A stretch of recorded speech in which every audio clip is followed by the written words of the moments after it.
Hello students, good morning. Today in 11th class mathematics we are discussing functions. Functions अभी हम लोगों ने detail में कॉन्सेप्चुअली आपको एक्सप्लेन कर दिया है. एक क्विक रिवीजन ले लें तो हम लोगों ने फंक्शंस के बारे में क्या बताया बच्चों. This is a relation, a special type of relation between two sets. दो सेट्स के बीच में एक रिलेशन की डेफिनेशन को एक्सटेंड करके फंक्शन की डेफिनेशन बनाई है.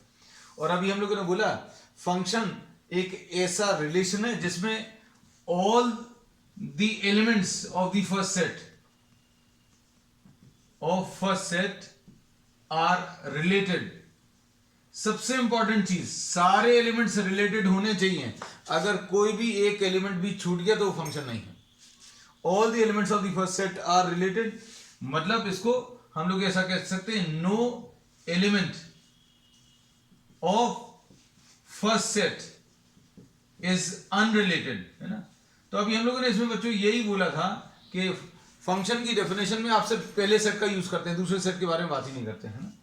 अब फिर उसके बाद अभी हम लोगों ने इसमें क्या बोला था कि no element of the first set should be. हमने ये बहुत सिंपल भाषा में लिख दिया. I am not taking the mathematical language. Mathematical languages अभी हमने पिछली क्लास में डिस्कस की हैं और वो आपको बुक्स वगैरह में मिल जाएंगी. No element of the first set should be related to two elements of the second set. तो इसके बेसिस पर अभी हम लोगों ने ये बोल दिया था कि आप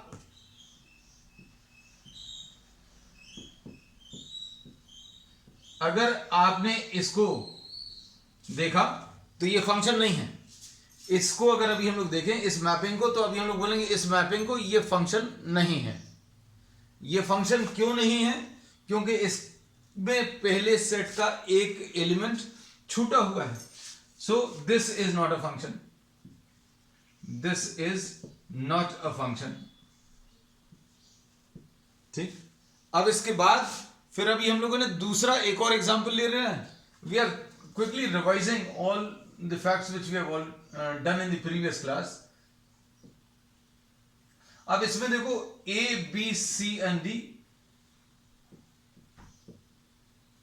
अगर ए या कोई भी element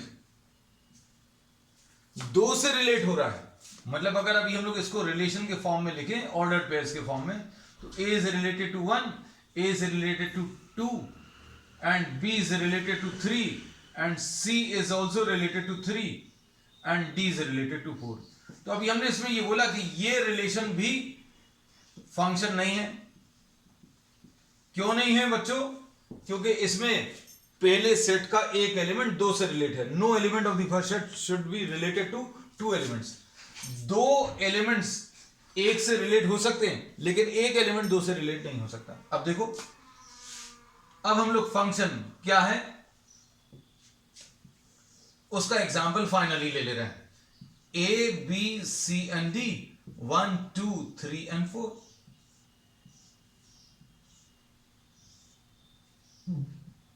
so we say that this is a function. This is a function. ये बता दिया. तो पिछली पूरी क्लास में अभी हम लोगों ने फंक्शन के डिटेल्स लिए थे. आज अभी हमने शॉर्ट में आपको रिवाइज करा दिया और ये डेफिनेशन आपकी काम की है बिल्कुल आपकी लैंग्वेज में. Know all the elements of the first set should be related. हो गए. इसका कोई भी एलिमेंट, कोई भी दो एलिमेंट एक से, no element of the first set should be related to two elements of the second set. तो ये फंक्शन की बेसिक डेफिनेशन बन गई. So this is a function. ये पता चल गया. फिर अभी हमने ये बोला था कि पहला जो पूरा सेट है ये फर्स्ट सेट, हम आपको बहुत सिंपल लैंग्वेज में सारी चीजें बता रहे हैं. First set, this will be termed as the domain. जो कनेक्टेड एलिमेंट्स हैं 1 और 3, जैसे डोमेन इसका कितना आ जाएगा बच्चों? Domain will be A B C D, first set. और सेकंड पूरा सेट उसको अभी हम लोग कोडोमेन बोलते हैं. सेकंड पूरे सेट को बच्चों अभी हम लोग क्या बोलते हैं, सेकंड पूरे सेट को अभी हम लोग कोडोमेन बोलते हैं। तो कोडोमेन क्या है, 1 2 3 4। अब सेकंड सेट के कौन से एलिमेंट्स कनेक्ट हो रहे हैं, तो अभी हम लोग उनको रेंज बोलते हैं। तो इसका रेंज बच्चों कितना आ गया, सेकंड सेट के वो एलिमेंट्स जो किसी ना किसी एलिमेंट से कनेक्टेड हैं, तो रेंज इसकी 1 और 3 आ गई। तो ये अभी हम लोगों ने सिंपल डेफिनेशंस बता दी। तो रेंज क्या है, connected elements of second set. तो ये पूरा इतना जो है फंक्शंस की डेफिनेशन को कंप्लीट करता है, इतना सब कुछ है ना। अब टाइप ऑफ फंक्शंस अलग है, that is a different issue that will be discussing at a later stage, है ना। तो अभी हम लोगों ने इसमें ये बता दिया कि फंक्शंस की डेफिनेशन में you can take a screenshot of this. और अभी हमने इसमें ये बताया कि फंक्शंस की डेफिनेशन में सेकंड सेट का आपने कहीं यूज नहीं किया, लेकिन रेंज को और कोडोमेन को बताने के लिए यूज किया जब पता चल गया कि फंक्शन है। तो फंक्शन की डेफिनेशन में अगर आप देखो कहीं पर भी सेकंड सेट वर्ड यूज नहीं हुआ, होता भी नहीं है ना। अब चलो, now we will be discussing some special type of functions, है ना। अब अच्छे से देखना बच्चों, कुछ टाइप ऑफ फंक्शंस लेंगे and will be discussing the graphs of those functions. ये ग्राफ्स जो हैं इसमें बहुत इंपॉर्टेंट है किसी भी टॉपिक में। आगे के फंक्शंस के ग्राफ जो हैं उनका नॉलेज आपको बहुत यूज का रहेगा, तो इसलिए अभी हम लोग उनको भी डिस्कस करेंगे। अब इसमें अभी हम लोग ये कहते हैं कि सबसे पहला अभी हम लोग ले रहे हैं कांस्टेंट फंक्शन। तो फंक्शन अभी हम लोग ये कहते हैं बच्चों, एक ऐसी मशीन है जिसमें आप कुछ इनपुट डालोगे और कुछ आउटपुट निकलेगा, है ना। इसको बहुत सिंपल और सिंपल लैंग्वेज में बता देना, you will be putting some values of X. आप कुछ वैल्यूज डालोगे, कुछ मैथमेटिकल वैल्यूज आप असाइन करोगे, और ये फंक्शन जो है इसका कुछ आउटपुट देने वाला है। तो जो आप इनपुट देते हो उसको अभी हम लोग डोमेन बोलते हैं, है ना। और जो आउटपुट मिलता है उसको अभी हम लोग क्या, रेंज बोलते हैं, रेंज ऑफ द फंक्शन। तो अब इनपुट जो है वो डोमेन है, तो ये फर्स्ट सेट के बराबर होगा हमेशा, this will always be equal to the first set. जो आउटपुट निकलेगा वो रेंज है, लेकिन रेंज और सेकंड सेट अलग हो सकता है। रेंज और सेकंड सेट अलग कैसे हो सकता है बच्चों, ये अभी हमने आपको बताया था। जैसे इसमें अभी हम लोगों ने ये बोला, ध्यान से देखना, इसी एग्जांपल पर फिर से आ जाएं। हमें याद नहीं अभी हमने किस ये लिखा हुआ, ये देखो, इसमें अभी हम लोगों ने बोला ए और बी को आपने 1 से रिलेट किया था, सी और डी को 3 से रिलेट किया था। अब ये हो गया फंक्शन। अब इसमें अभी हम लोग कहते हैं कि फंक्शन में आपने ए वैल्यू अगर डाली तो आउटपुट आपको क्या मिल रहा है, 1। So we say that the value of the function will be 1। आपने फंक्शन के अंदर ये बी वैल्यू डाली तो आउटपुट आपको फिर से 1 मिल रहा है, और फंक्शन के अंदर अगर आपने सी डाला तो आपको आउटपुट मिलेगा 3, है ना। तो अब हम लोग इसमें ये कहते हैं कि इसको और मैथमेटिकल लैंग्वेज में ये बोलते हैं कि सी की इमेज 3 है, बी की इमेज 1 है, ए की इमेज 1 है, और डी की इमेज भी 3 है। तो इसकी रेंज कितनी है बच्चों, आउटपुट क्या मिल रहा है, 1 और 3 मिल रहा है, और 1 और 3 इसको अभी हम लोग रेंज बोलते हैं। तो अभी हम लोगों ने और सिंपल भाषा में ये बोल दिया। अब इसको ऐसा अभी हम लोग बोलते हैं कि आपको कांस्टेंट फंक्शन ऐसा कुछ रिप्रेजेंट करते हैं, F X is equal to K, और एक्स जो है this belongs to the set of all real numbers. हमने बोला कांस्टेंट फंक्शन जो है, अच्छे से सुनना बच्चों, इसमें आपने कोई भी वैल्यू एक्स की दे दी, आपने एक्स की कोई भी वैल्यू दे दी, आउटपुट ये क्या देने वाला है, के देने वाला है। तो इसलिए इसका नाम क्या है, कांस्टेंट फंक्शन है। तो अब इसमें अभी हम लोग ये कहते हैं, suppose this constant function is relating real numbers to real numbers. ये कांस्टेंट फंक्शन जो है रियल नंबर्स को रियल नंबर से रिलेट कर रहा है। जैसे इसमें मान लीजिए आपने 0.1, 3, -2, 7, जो भी रियल नंबर्स आपको अज्यूम करने हैं, ये सभी को किससे कनेक्ट कर रहा है? ये सभी को किससे? के से कनेक्ट कर रहा है। आप x की जो चाहे वैल्यू दें, you can take any real number, input में दिस इज द इनपुट, ये इनपुट है। देखो आपने a अगर रखा फंक्शन के अंदर तो आंसर जो आएगा वो आउटपुट है। तो इसमें इनपुट आपको कहा हुआ है, क्या कहा हुआ है प्रॉब्लम में? That input is what? It belongs to real numbers. तो रियल नंबर्स आप कुछ भी रखें, आउटपुट आपको क्या मिलने वाला है? आउटपुट यानी कि रेंज, ये क्या क्या मिलने वाला? के मिलने वाला है। अब इसको अभी हम और सिंपल लैंग्वेज में अभी आपको बता दे रहे हैं, ध्यान से देखना।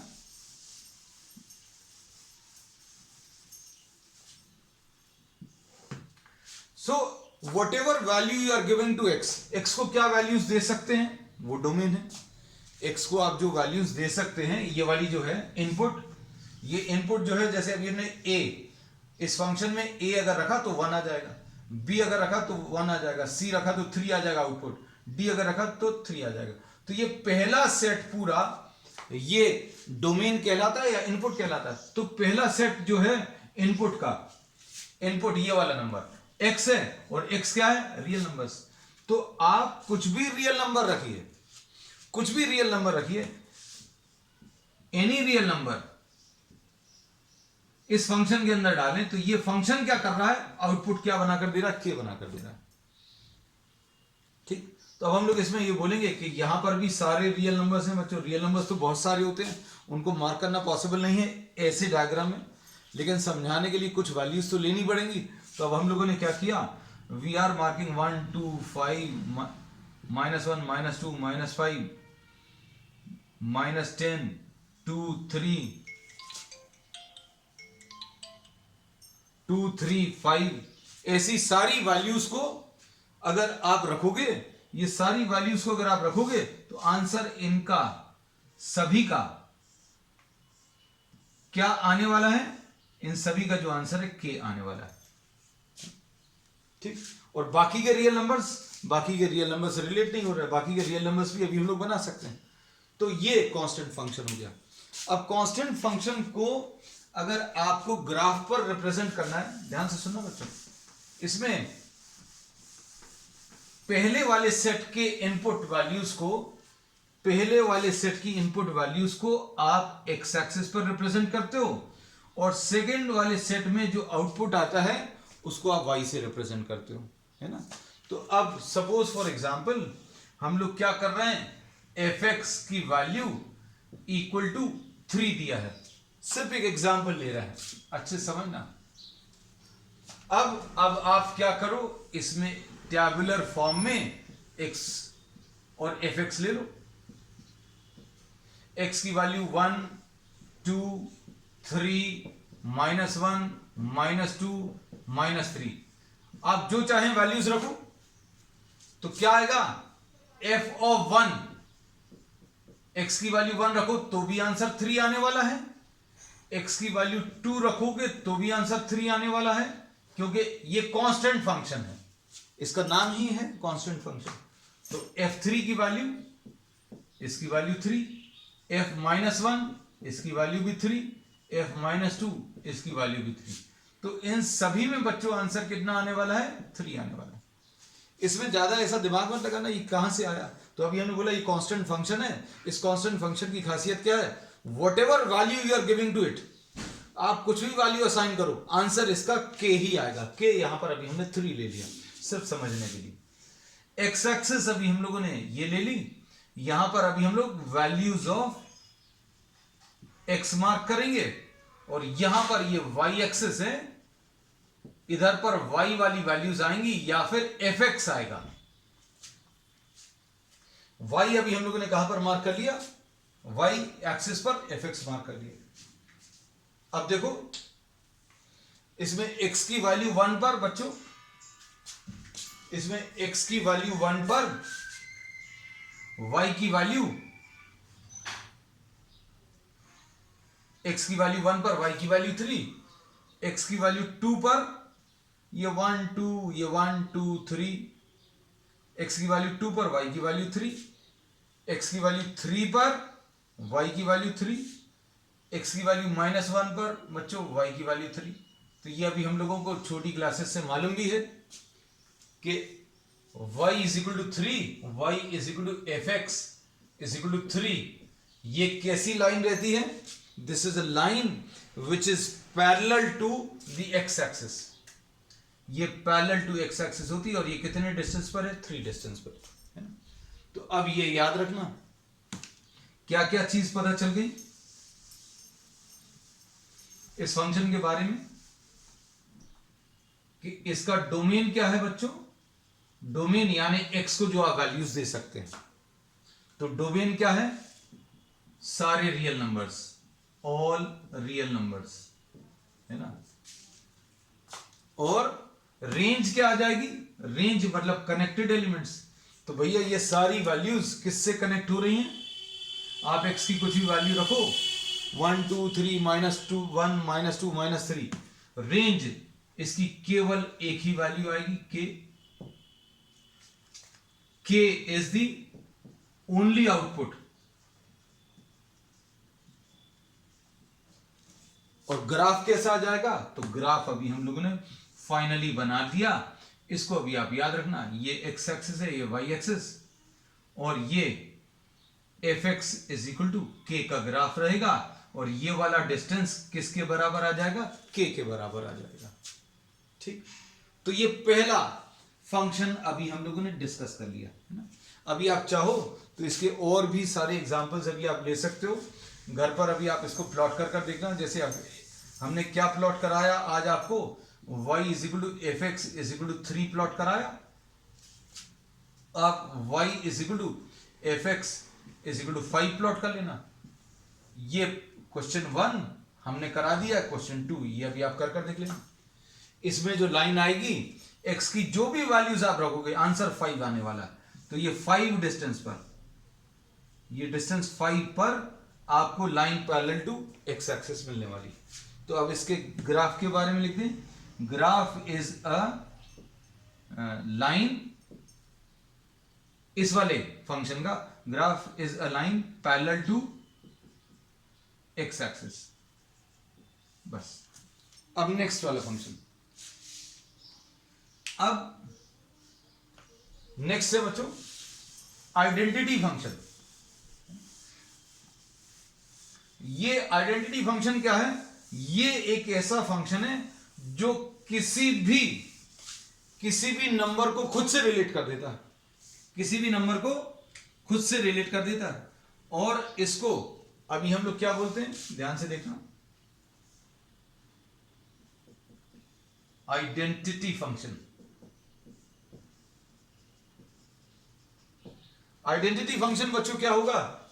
ये आप इसमें कुछ भी रखें x की वैल्यू, आंसर आपको x ही आने वाला है।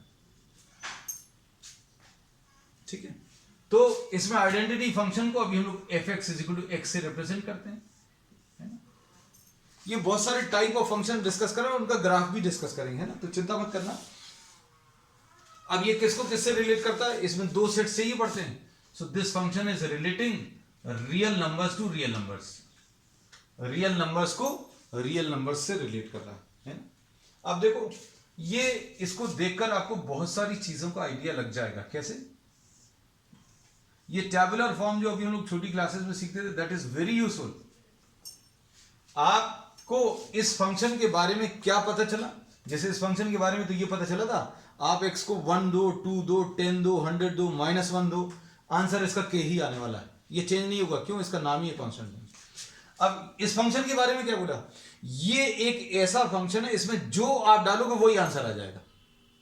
मतलब अगर आपने x इनपुट दिया तो x ही आएगा। मतलब आपने x की जगह अगर 1 रखा, ध्यान से देखना, x की जगह अगर 1 रखा तो आंसर 1 आ जाएगा। x की जगह अगर 2 रखा, ये फंक्शन में ही दिया है, इसमें मत सोचना। x की जगह 2 अगर रखेंगे तो ये 2 आ जाएगा। f3, x की जगह अगर 3 रखेंगे तो 3 ही आ जाएगा। 2 अगर रखा तो 2 आ गया, 3 रखा तो 3 आ गया। इसका नाम ही है identity function. This is a function which relates any real number two itself. जो डेफिनेशन हमने बोली है, आप उसको अपने शब्दों में लिख लेना। This is a function which relates any real number two itself. खुद को खुद के साथ रिलेट करने वाला जो फंक्शन है वो आइडेंटिटी फंक्शन। और इसको ऐसा लिखा, फंक्शन में x अगर आपने इनपुट डाला, ये इनपुट है, ये देखो, इसको ऐसा भी समझ लिया करो, इसमें ये इनपुट है बच्चों और ये आउटपुट है। तो आपने इस मशीन के अंदर क्या डाला, x डाला। x अगर आपने इनपुट दिया, then what do you get the answer, output क्या मिला, x ही मिला, है ना। 1 डालेंगे तो 1 मिलेगा, 2 डालोगे तो 2 मिलेगा, -3 डालोगे तो -3 मिलेगा, -2 डालोगे तो -2 मिलेगा, और 0 अगर डालोगे बच्चों तो 0 मिलेगा। तो प्लॉट कर लो, यहां पर ये x प्लॉट कर लिया, यहां पर ये fx प्लॉट कर लिया, है ना। और इसको अभी हम लोगों ने y नाम दे देते हैं, y एक्सिस। अब देखो प्लॉट कर सकते हो, 0 पर 0 है बच्चों, 1 पर 1 है, 2 पर ये 2 है, 3 अगर, ये देखो, ये अभी हम प्लॉट कर रहे हैं, रफली प्लॉट कर रहे हैं, आप थोड़ा देख लेना अच्छे से। ये 1 है, ये 1 है। अब 3 यहां पर होगा, ये 3 यहां पर होगा, 3 डालने पर 3 आएगा,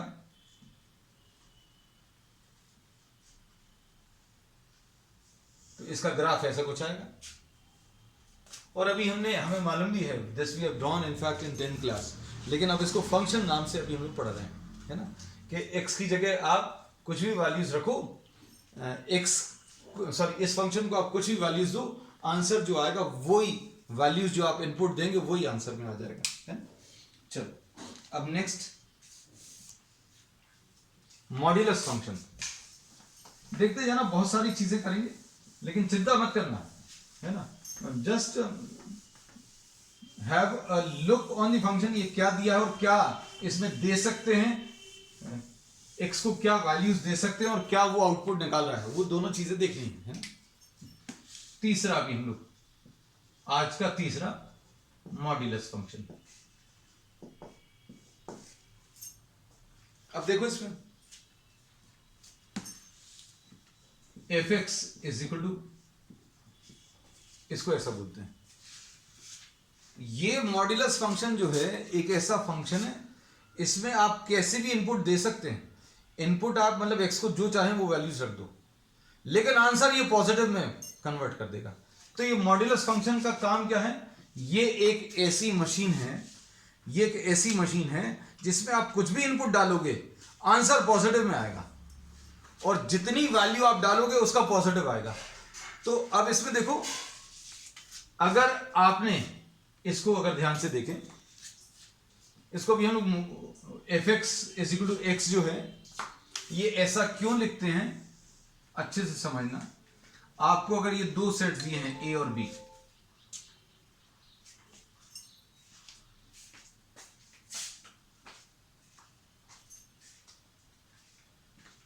इसमें अगर बच्चों ये दो सेट्स हैं a और b, और ये फंक्शन f है, तो आप इसमें x अगर आप डालोगे तो यहां पर जो वैल्यू आएगी, सपोज ये y है, तो अब हम लोग क्या बोलते हैं, इस फंक्शन की इमेज, इस एलिमेंट की image under the rule f की इमेज,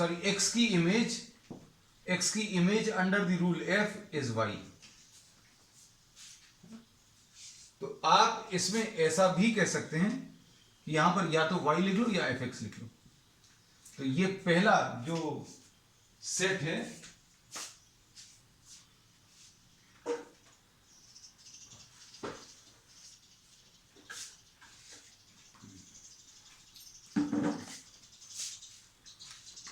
जो पहला सेट है उसमें आपको इनपुट मिलते हैं, सेकंड वाले सेट में आउटपुट मिलते हैं। इनपुट को अभी हम लोग x से रिप्रेजेंट करते हैं, आउटपुट को या तो y लिख लो या फिर fx लिख लो, और ये चीज अभी हम आपको बताते भी चलेंगे। अब देखो, तो इसके बारे में क्या पता चल गया, ये देखना ध्यान से। ये टैबुलर फॉर्म आपको बहुत यूजफुल रहेगा बच्चों, क्योंकि ये आपको ग्राफ्स को ड्रॉ करने में मदद करेगा। फिर धीरे धीरे अभी हम इनकी भी आदत खत्म करा देंगे, डायरेक्टली भी आपको ग्राफ बनाना आएगा, इसमें चिंता मत करना।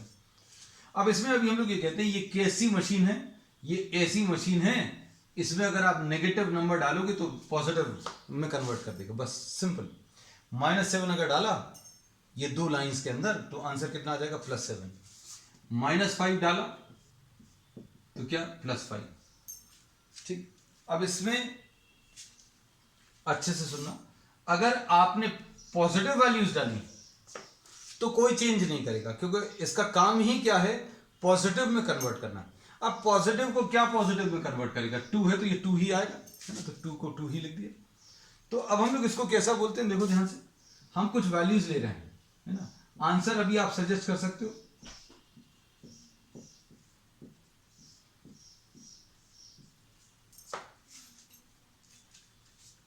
x की वैल्यू -3 अगर रखें, f -3, x की वैल्यू -3 तो ये -3, तो ये 2 लाइंस क्या करेगी, ये मॉड्यूलस फंक्शन क्या करेगा, इसको प्लस में चेंज कर देगा, बस सिंपल है।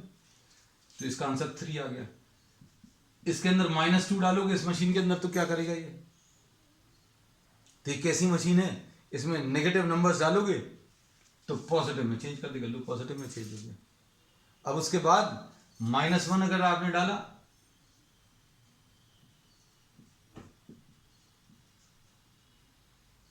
तो +1 आ जाएगा, 0 डालेंगे तो कोई चेंज नहीं आएगा, 1 डालोगे तो कोई चेंज नहीं, 2 3 एंड सो ऑन। सिर्फ इतनी सी वैल्यूज नहीं, बहुत सारी हैं, इधर भी नेगेटिव हैं उधर भी पॉजिटिव वैल्यूज और हैं, बट वी आर मार्किंग सम। अब देखो प्लॉट करने के लिए, ये 0 है, ये 1 है, ये 2 है, ये 3 है, 4 है, 1 2 -1 -2 -3। अब देखो x की वैल्यू 0 अगर रखोगे तो y की वैल्यू 0, एक ही आ गया। x की वैल्यू 1 अगर रखी तो y की वैल्यू 1, x की वैल्यू 1, y की वैल्यू 1, तो ये आ गया पॉइंट 1,1। फिर 2,2 2,2 ये आ गया, 3,3 यहां कहीं पर आ गया, तो ऐसी कुछ लाइन आ जाएगी, वैसी आ रही है जो अभी हम लोगों ने पहले पढ़ी थी। ध्यान से सुनना। अब -1 रखो, x की वैल्यू -1 रखो, x की वैल्यू -1 पे y की वैल्यू +1, ये आ गया। x की वैल्यू -2 पर y की वैल्यू +2,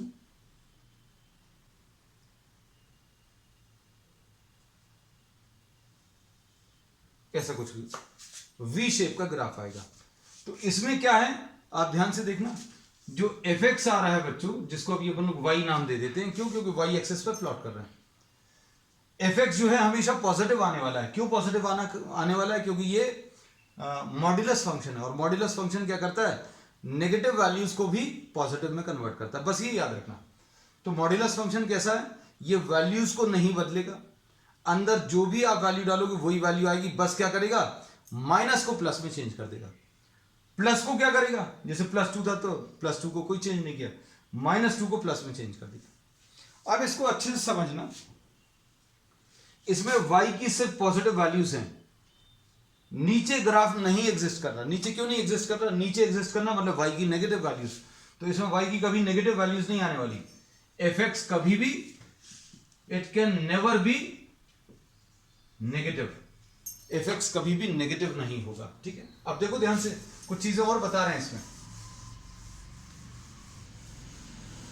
तो अब इस फंक्शन के बारे में क्या पता चला बच्चों, ध्यान से देखना।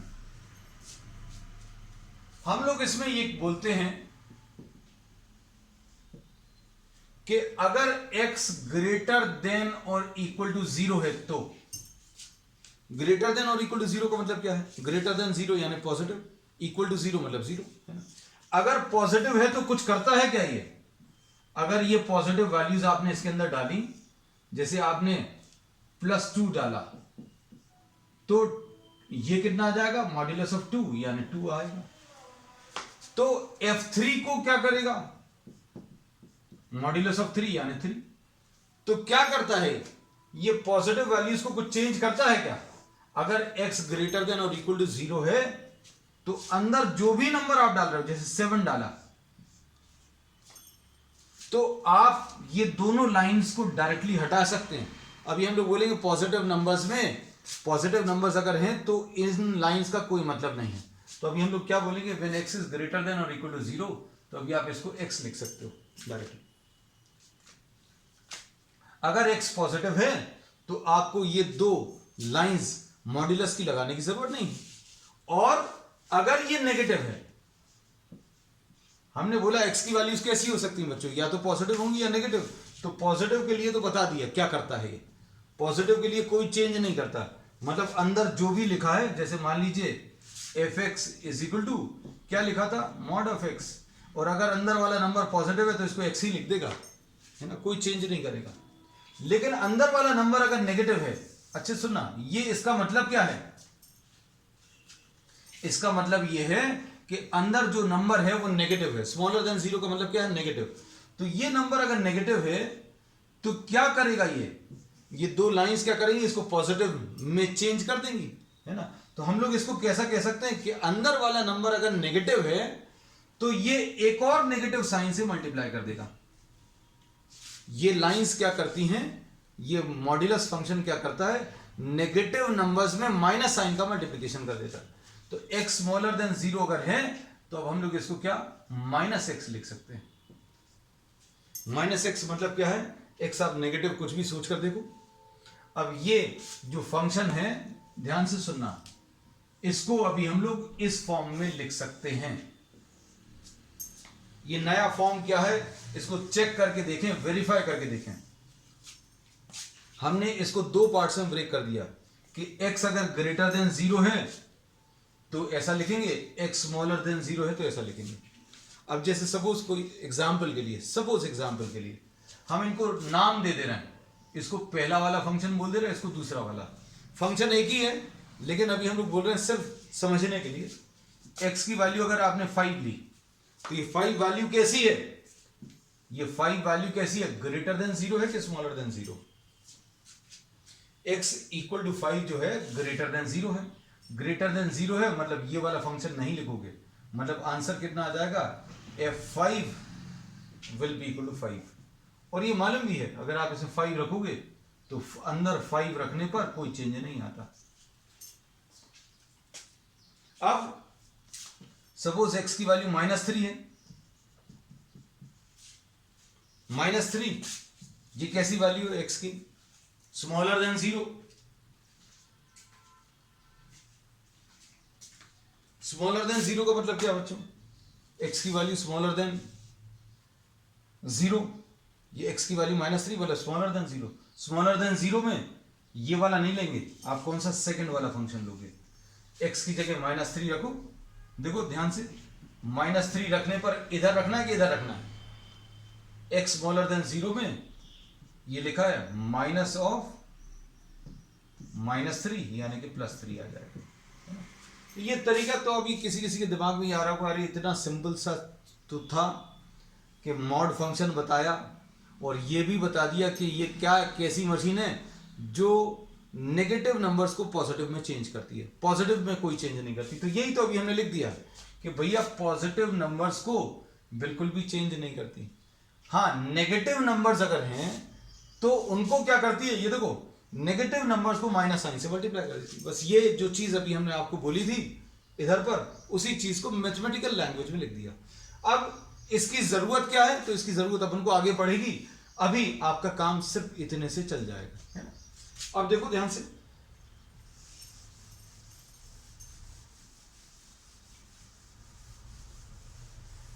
तो अब इसके बारे में क्या पता चल गया बच्चों, देखो हम कुछ चीजें आपको बता दें।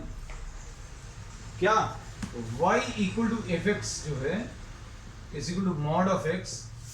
मॉड ऑफ x में इनपुट क्या आएगा,